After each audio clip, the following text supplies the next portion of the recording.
Hello student, welcome to स्कैनविस academy. आज मैं करने जा रहा हूँ आपका एक नया चैप्टर ट्रिग्नोमेट्री का एक पार्ट है हाइट एंड डिस्टेंस। ऑलरेडी हम ट्रिग्नोमेट्री पहले खत्म कर चुके हैं। आज हमारा क्या है ट्रिग्नोमेट्री का हाइट एंड डिस्टेंस वाला पार्ट फर्स्ट है इसमें, ठीक है। तो सबसे इसमें स्टार्टिंग करने जा रहे हैं। अच्छा ये तो क्वेश्चन आ गया पहले, पर इसका बेसिक बता देता हूँ आपको थोड़ा सा। बेसिक क्या है देखो इसमें कि सबसे पहले इसमें क्या है, दो टाइप के होते हैं इसमें। एक होता है आपका कौन सा, एंगल ऑफ एलिवेशन वाला, एंगल ऑफ एलिवेशन। ये क्या हो रहा है हमारे इसमें, यहाँ पर रखा हो रहा है एंगल ऑफ एलिवेशन।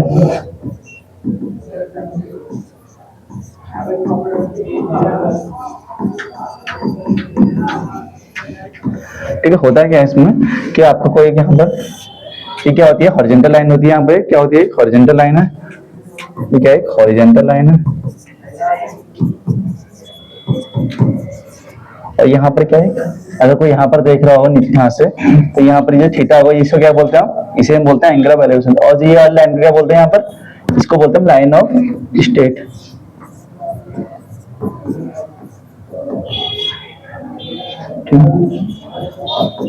तो यहाँ पर जो थीटा होता है इसे क्या बोलते हैं, इसे हम बोलते हैं एंगल ऑफ एलिवेशन।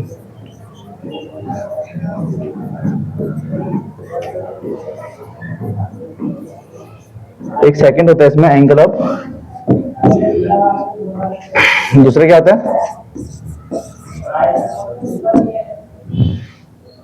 क्या दूसरा क्या होता है, एलिवेशन। दूसरा क्या होता है,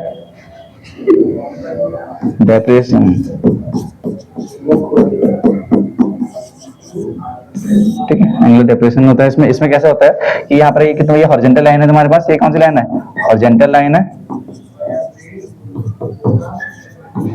इसमें जब क्या होता है कि कोई इंसान नीचे को ऐसे देखते हैं, नीचे को यहाँ से क्या तो ऊपर को, यहाँ पर नीचे को देखता है, तो ये वाले थीटा वाली लाइन जिसको क्या बोलते हैं, इसे हम बोलते हैं डेप्रेशन है वो, DEPRESSION, एंगल ऑफ।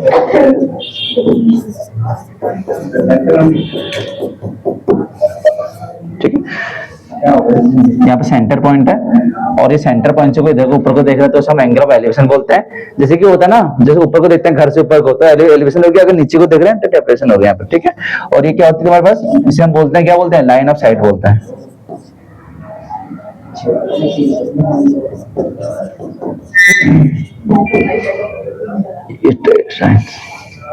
ठीक है, तो इतना ही था इसमें, तो कुछ इसमें कुछ है नहीं ऐसे कुछ।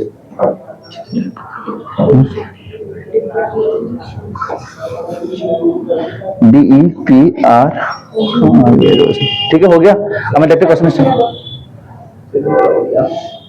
हो गया, अब सर हो गया, वो PDF आ जाएगा।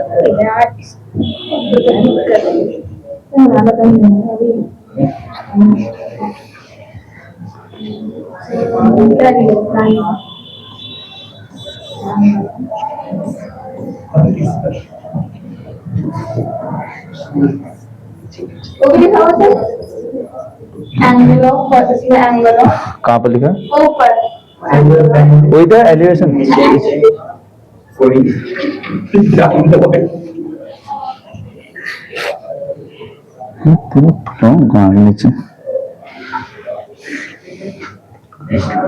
एलिवेशन हो गया ना, करें। अब देखो क्वेश्चन आते हैं यहाँ पे तुम्हारे पास। अच्छा जो स्लाइड हो गई, यहाँ पे देखो, यहाँ पे कहते हैं कि इन द वेन डायग्राम आपको पीआर की वैल्यू निकालनी है। क्या निकालनी है, पीआर की वैल्यू निकालनी है।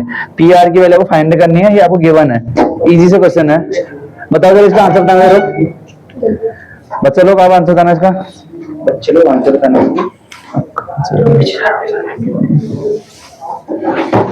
ये इसका आंसर पीआर की वैल्यू बतानी है। कितना है पीआर की वैल्यू, पीआर की वैल्यू कितनी आ गई, हाँ कर रहा हूँ। देखो पीआर जो होता है यहाँ पर क्या निकालते हैं, मुझे यहाँ पर 9 पता है, तो मैं इसका बताता हूँ। यहाँ पर देखो, तो यहाँ मुझे क्यू पता है, यहाँ पर 60 सेंटीमीटर यहाँ पर यहाँ पे कितना P और यहाँ पे कितना R और यहाँ पे कितना 9 सेंटीमीटर। ठीक है, मुझे पी आर के लिए फाइंड करनी है। क्या करनी है? P R. एक तरीका तो है, दो तरीके से बताता हूँ तुमको हमको उसको। आप इसमें सीधा क्या लगाओ, तो कभी भी अगर एंगल पता हो, आपको साइड पता हो, तो आप हमेशा क्या करो, टेन थीटा का फॉर्मूला लगाओ। टेन थीटा क्या होता है आपको तो पता होना चाहिए, ये हमको पहले बताया था, P V B upon H H B होता ना, ये तो होता ही है। अब मुझे इसमें ऑलरेडी क्या चाहिए, एक पी आर की साइड चाहिए, मतलब ये क्यू आर भी चाहिए। अगर क्यू पी निकालूंगा टेन थीटा से, क्या निकालूंगा, टेन थीटा का फॉर्मूला लगाऊंगा, कितना होता है पी अपॉन बी। तो टेन कितना है यहाँ पर 60 हो गया। ये कितना होगा, पी की वैल्यू कितनी हो गई 9 और बी की वैल्यू कितनी हो गई क्यू पी। बी की वैल्यू कितनी हो गई क्यू पी। टेन 60 की वैल्यू को पता होनी चाहिए। टेन 60 की वैल्यू कितनी होती है, कितनी होती है √3 इक्वल टू कितना 9 अपॉन में क्यूपी होता है यहाँ पर। तो इसको सॉल्व कर लेंगे तो क्यूपी इक्वल टू कितना आ जाएगा 9 अपॉन में √3 हो गया। तो यहाँ पर क्यूपी बराबर तुम्हारे पास हो जाएगा यहाँ पर 3 × 3 अपॉन कितना √3। इसको 3 से लिख दिया मैंने, इसको मल्टीप्लाई करके। अब इसे कट जाएगा तो कितना टाइम कटेगा, √3 टाइम कटेगा। तो क्यूपी की वैल्यू कितना आएगी 3√3। कितनी आ रही थी 3√3। ये 3 मुझे तो आंसर पी आर निकालना, मुझे क्यू भी निकालना था, मुझे तो ये निकालना था। 3√3 ये आ गया, आगे नहीं आ गया। तो मुझे ये पी आर निकाल सकता हूं मैं कैसे, H square equal to P square plus B square से। समझ रहे हो क्या कह रहा हूं, H square plus B square क्या होता है, H square equal to P square plus B square. H की वैल्यू कितनी है, एच हमको फाइंड करना है। बी कितना है यहाँ पर, पी कितना है 9 का स्क्वायर और प्लस बी कितना है 3√3 का स्क्वायर। तो ये कितना होगा 81 प्लस 3 का स्क्वायर कितना होता है 9 और √3 का स्क्वायर कितना होता है 3। 9 3 27, इसको 27 लिख सकता हूँ यहाँ पर। जी सर। 9 3 का स्क्वायर 9 27।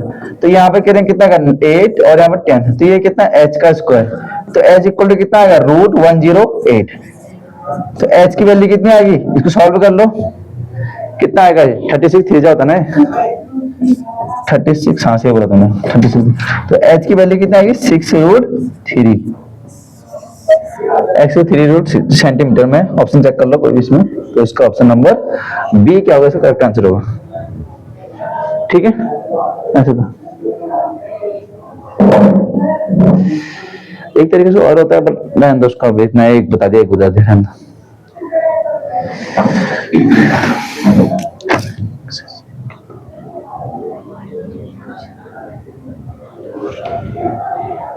देखिए नहीं आज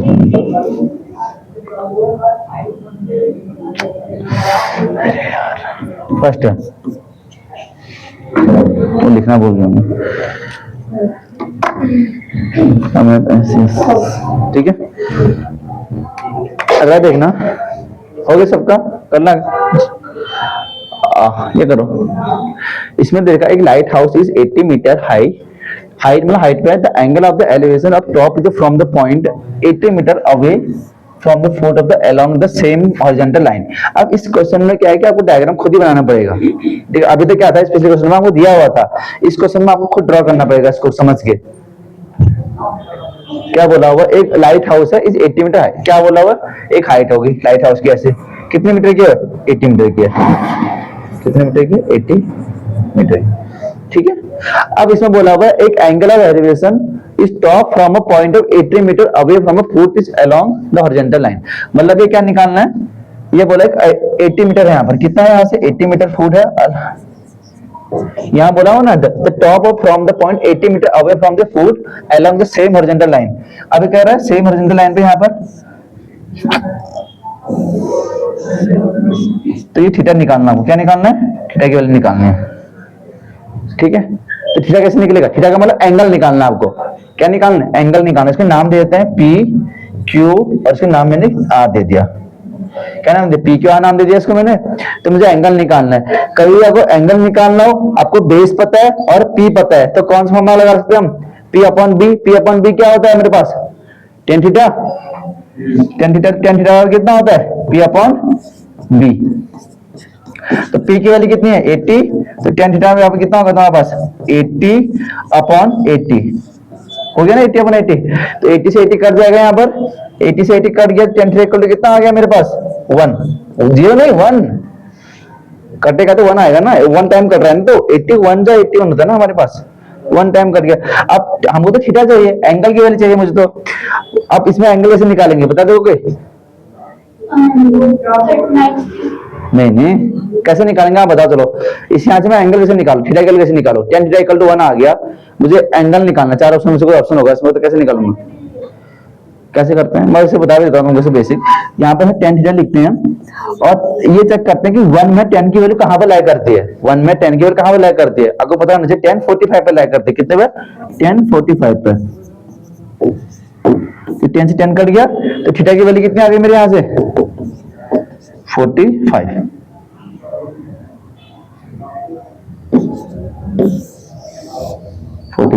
ऑप्शन में है कोई, यस ऑप्शन नंबर बी, ठीक। सर ये आपने 0 से, अच्छा 80 काटा ऊपर आपने 80, कहाँ पे बोला, हाँ 80 से 80 कट गया, 1 टाइम कटेगा ना 80 से, ना ना पूरा कट गया यार, ले काट दे पूरा,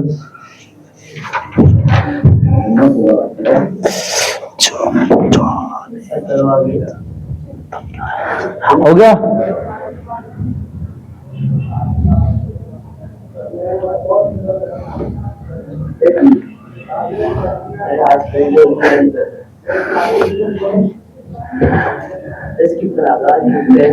अगला करिए, अगला करो।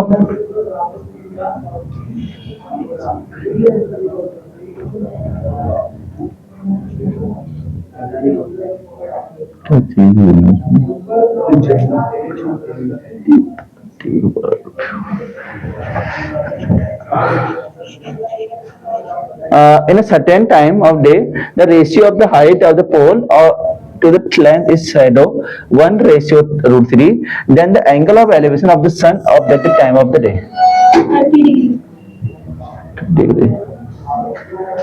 ठीक है, आपने बताया, आप बताओ आप लोग कुछ तो बताओ। सर मेरे हिसाब से इसका होगा 90 डिग्री। इन सर्टेन, देखो एग्जाम में यही करोगे ना, सपोज कोई भी क्वेश्चन आया आपका एग्जाम, 4 ऑप्शन आ गए उसको किसी से, और तुमको लगेगा कि मैं सॉल्व नहीं करता हूँ, ऑप्शन नंबर बी बस खत्म। नहीं सर मैं क्या करता हूँ, हाँ A B C D E F G, तो ये गलत है ना, ये गलत है, जो मेरे नाम की लेटर है ना वो। मेरी बात सुनो, मेरी बात सुनो, तुम्हारे एग्जाम में 20 क्वेश्चन होते हैं, कितने होते हैं 20 क्वेश्चन होते हैं तुम्हारे पास में, और अगर तुम्हारे लक अच्छा रहा है, कुछ अच्छा रहा, तुम उसमें से अगर कर पाए, और अगर तुम इसमें से अच्छे मार्क्स निकाल पाए 20 में से, तुम यहाँ से 15 प्लस या 17 18 कितना भी निकाल पाए, तो तुम्हारे लिए पॉजिटिव होगा आगे को, जितने जो section B, section C, section D में। अगर तुमने यहीं से कम मार्क्स निकाल दिए, सपोज 5-6 मार्क्स निकाल दिए, तो तुम्हारे लिए पेपर आने वाला आगे तो पेपर को पेपर हो जाएगा। ये समझते हो, इनकी इंपोर्टेंस वैल्यू बहुत ज्यादा आती है, और यहाँ पर मार्क्स करते नहीं आपके पास, जितने भी होगा मार्क्स फुल मार्क्स मिलेंगे आपको यहाँ पर, तो इनको हल्के में मत लो।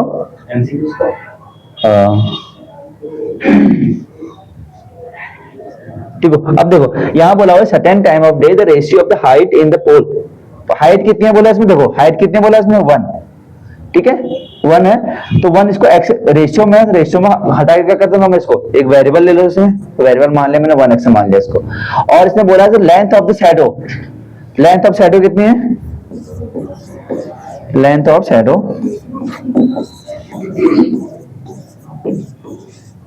√3x हो गया, ठीक है। तो आपको बताना है कि देन एंगल ऑफ एलिवेशन कितना होगा, sun of the time the day by on the days.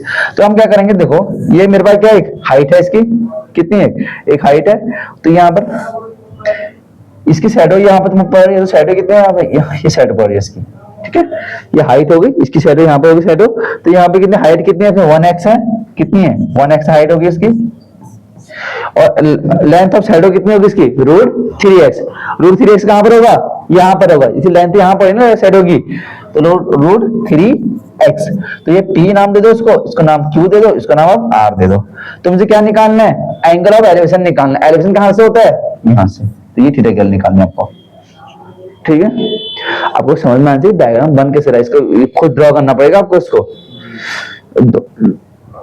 तो tan थीटा इक्वल टू कितना होगा, p अपॉन में d होता है, तो tan थीटा इक्वल टू कितना हो गया, p की वैल्यू कितनी हो गई यहाँ से 1x, और यहाँ से कितना गया √3x हो गया, tan थीटा का 1x अपॉन √3x हो गया। इससे कटेगा कटेगा नहीं कटेगा, तो tan थीटा इक्वल टू कितना आ गया यहां से, तो tan थीटा इक्वल टू कितना आ जाएगा,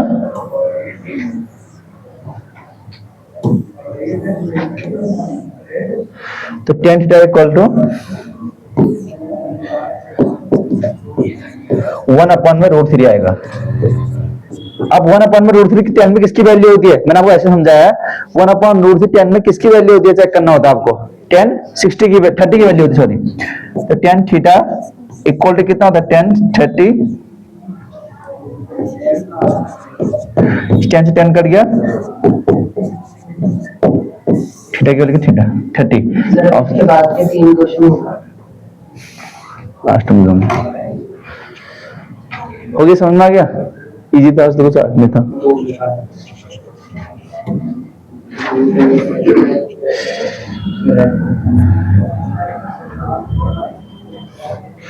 आप जो कहाँ है आज आए थे जो, हाँ तो घर क्यों गया आज, आए तो बातें होती रहती है, नहीं अगला करें, एक दूसरे के सेलेक्ट है। अच्छा हल्का फुल्का चलते हैं मतलब, आएगा नहीं, देखो अगला करो। ये तो होमवर्क ही दे दो। Homework sir homework. ये तो इजी है, वैसे कुछ है नहीं इसमें, सर करा दो करा। वैसे इसमें कुछ ऐसे बताने लायक नहीं है। मैं आपको ये बताता हूँ, कभी भी एंगल जब इधर को आते हैं ना, पास में आते हैं, तो वो बड़े होते जाते हैं यहाँ पर, इतना ध्यान रखना।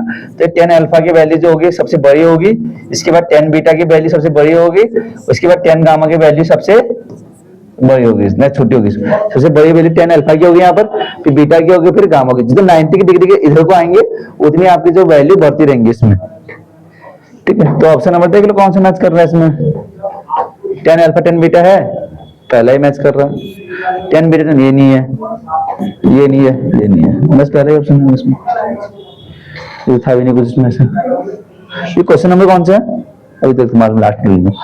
तो ये देखो, a straight tree is broken due to the thunderstorm, ये हल करो, ये अच्छा क्वेश्चन है, इसको करो।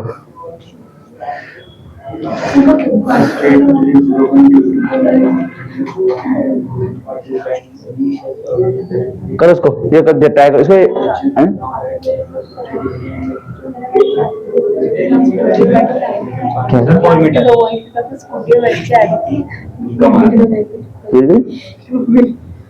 मम्मी देख ली,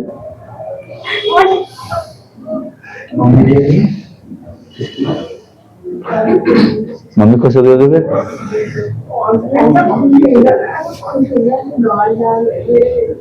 चलो कोई नहीं,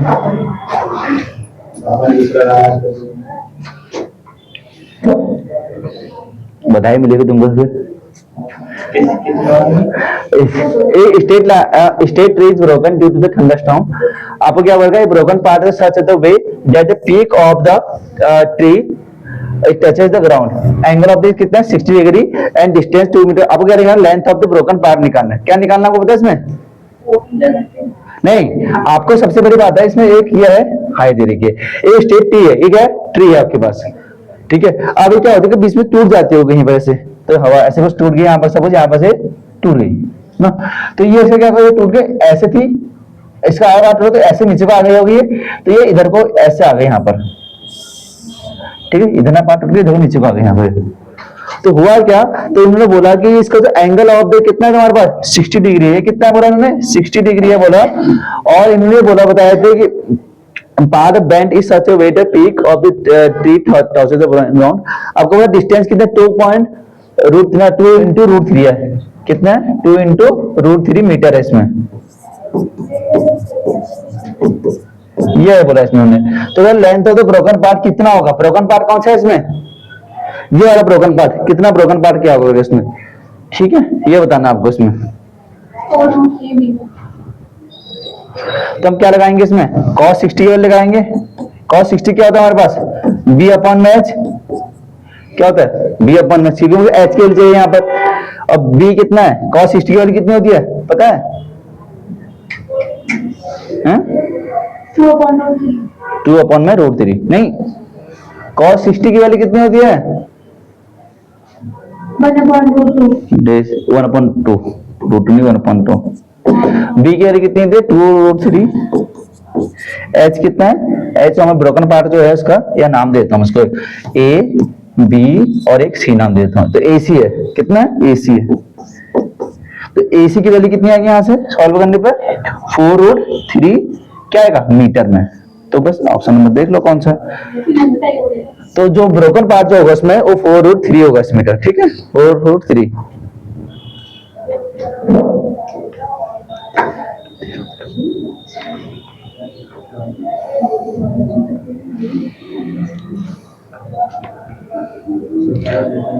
सर कब होंगे? हो गया।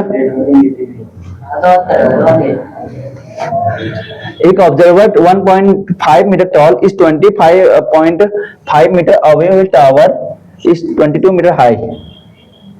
ओके एक अवे फ्रॉम द टावर, ठीक है। Angle of the elevation top the tower is from the eye the observer. क्या निकालना है इसमें समझना नहीं, आपको एक टॉल है, मतलब कोई लड़की टॉल हो गई यहाँ पर कितनी है 1.5 मीटर। इसकी मतलब सपोज यहाँ से लेकर यहाँ तक कितनी है 1.5 मीटर की है, इतनी है यहाँ पर छोटी सी। और ये क्या है इस 20.5 मीटर अवे फ्रॉम टावर कितना है, यहाँ से कितना है एक टावर होगा यहाँ पर आपको सपोज यहाँ पर, तो उस टावर से की डिस्टेंस कितनी दे रखी है 20.5 मीटर दे रखी है इन्होंने, 25 मीटर दे दिया, ठीक है। तो हमारा टावर और 22 मीटर हाई है, कितना है इतना हाइट कितनी है इसकी 22 मीटर। तो इसकी हाइट कितनी है बोला 22 मीटर हो गई, ठीक है। मुझे क्या निकालना है angle of elevation of the top of the tower from the I of the observer. कितना वो टॉप करेगा, मतलब जो यहाँ से लड़की कितना देखेगी, यहाँ से लेकर यहाँ देखेगी कितना देखना है।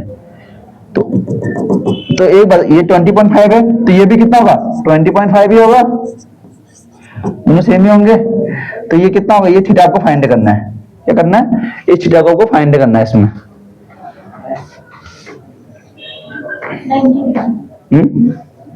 कैसे, तो ये अगर 22 है पूरा, यहां से लेकर यहाँ 22 है पूरे, मतलब किसकी हाइट है, ये हाइट है 22 टावर की हाइट कितनी है यहाँ पर देखो, मैं लिख देता हूँ ये वो लाइन में। टावर की हाइट अगर यहाँ पर टावर हाइट कितना है मेरे पास 22 मीटर है। तो इतना टॉल मेरे पास इतना ही है ना, ए से बी सी और डी। तो ए बी कितना है 1.5 है, तो और ये कितना है डीई, डीई गिवन है मुझे कितना है 22 मीटर। यहाँ पर डीई की वैल्यू कितनी है 22 मीटर। और ए कितना, जितना ए भी होगा उतना ही ये भी होगा 1.5, ये भी होगा उतना ही, ये भी 1.5 होगा। तो डी ई क्या होता है मेरे पास डी सी प्लस सीई करके होता है मेरे पास कितना 22 मीटर होता है। तो डी सी की वैल्यू कितनी है यहाँ पर 1.5 प्लस सीई इक्वल टू 22। तो सीई निकला मेरे पास 22 माइनस 1.5। तो करें कितना आएगा सॉल्व करके इसको, कितना आएगा मेरे माइनस का पॉइंट है कितना आएगा इसको, वो 19.5 नहीं नहीं वो 20.5 आएगा, 21.5 ना, कितना 21.5 आएगा, नहीं सॉरी 20.5 आएगा 20.5 ठीक है। तो ये सीई की वैल्यू कितनी है 20.5। इसका मतलब मेरा यहां से यहां तक कितना था 20.5 था, कहां से यहाँ से लेकर ए सी था, मतलब सीई की वैल्यू जो है 20.5 है। अब मुझे निकालना क्या है थीटा निकालना है। तो हम करेंगे कैसे, देखो tan थीटा लिखेंगे, tan थीटा कितना होता है मेरे पास b अपॉन में p, ठीक है b अपॉन में p। अब थीटा कितना, थीटा की वैल्यू फाइंड करनी है, tan थीटा b कितना है 20.5 अपॉन कितना है 20.5, इससे कर गया। तो tan थीटा की वैल्यू कितनी आ गई 1, ठीक है। तो tan थीटा इक्वल टू कितना हो जाएगा मेरे पास यहाँ पर 45, और वैसे बन गया 90 नहीं आएगा 90 कैसे बोलो 10 पे बन क्लोज हो गया 90 1 की वैल्यू 1045 की वैल्यू 1 होती है, चेक कर लो आप टेबल मैंने बताया नहीं आपको, भूल गए हो 1 अपॉन √3 1 और √3, 10 की वैल्यू क्या होती है 1 अपॉन √3 1 और √3, तो 10 कितना है 1, ठीक है ये होता है। अगला क्वेश्चन, ये क्वेश्चन घर से करना, एक क्वेश्चन आप घर से करना इसको, और इसको भी घर से करना। ये वाले भी होगा। एक कर लो इसको, बोले ना कर अजम से ना लो, जल्दी दे दो। एक टावर है 20 मीटर को, एक टावर है यहाँ पर कितना है 12 मीटर का टावर है, टावर हो गया 12 मीटर का। एक कास्ट शेडो 4 मीटर और लॉन्ग ग्राउंड, इतना कितना ग्राउंड कर रहा है इसमें, यहाँ पे कितना है 4.3 मीटर है, यही है। मुझे टेन थीटा की वैल्यू फाइंड करनी है। थीटा की वैल्यू इन्होंने बोला कि 60 डिग्री है, ये थीटा फाइंड करना है मेरे को। तो टेन थीटा की वैल्यू कितना होगा मेरे पास, पी अपॉन बी होता है, तो टेन थीटा इक्वल टू कितना आ गया 12 अपॉन में 4√3, इससे कट गया 3 से 3 ना, और ये कटेगा इससे कितना टाइम √3 टाइम, तो टेन थीटा इक्वल टू कितना आ गया मेरे पास √3। √3 किसकी वैल्यू देते हैं में 60 की, तो इससे करके थीटा की सही है, ये सही है, इसका ना सही है। सेकंड वाला देखना, if the angle is elevation of sun, ठीक है एलिवेशन ऑफ सन, यहाँ पर above the tower of decreases, above the tower is decrease then the length of the shadow of the tower, हाँ इंक्रीजेस, हाँ ये सही बोल रहा है कि इससे क्या होता है, कह रहा है ये इंक्रीज होते कह रहा है ये वाली साइड, सही है। सेकंड वाला भी सही है, both A R true or नहीं, इसका कोई रिलेशन नहीं है इससे, तो ये वाला होगा ऑप्शन नंबर डी। तो ए आर ट्रू जरूर है भाई, इनका कोई रीजन नहीं है इससे, इसका कोई लिंक नहीं है इससे, मतलब इससे। अगला देखना, इसे घर से करना एक, सर ये जो हमारी वीडियो बन रही है जी सर पीडीएफ भेजना है, तो ये स्क्रीनशॉट लेते वीडियो का, नहीं नहीं ये सेव कर दो ना, तो पीडीएफ तो यहाँ दो, अब पीडीएफ सेव कर। अच्छा तो ये क्या कर रहा है, अबे यूट्यूब में डालेगा वीडियो, ये वाली हाँ वही तो यहाँ पीडीएफ सेव हो जाएगी ना। If the observer moves towards the perpendicular line then the angle of elevation is increases, if the observer moves away from the perpendicular line the angle of elevation decreases। बताओ क्या होता है, if the observer moves towards the perpendicular line is the angle, हाँ ये भी सही है, अगर इसको इंक्रीज बोलते हैं, और the perpendicular observer the away from the perpendicular line the angle of elevation decreases, ये भी सही है, तो both are true हो गए इसमें, बस हो गया, ये भी एक गलत करना इसको हो गया। ठीक है, आज के लिए इतना ही रखते हैं, ऐसे ही हम अगले वीडियो में लोग आपके सामने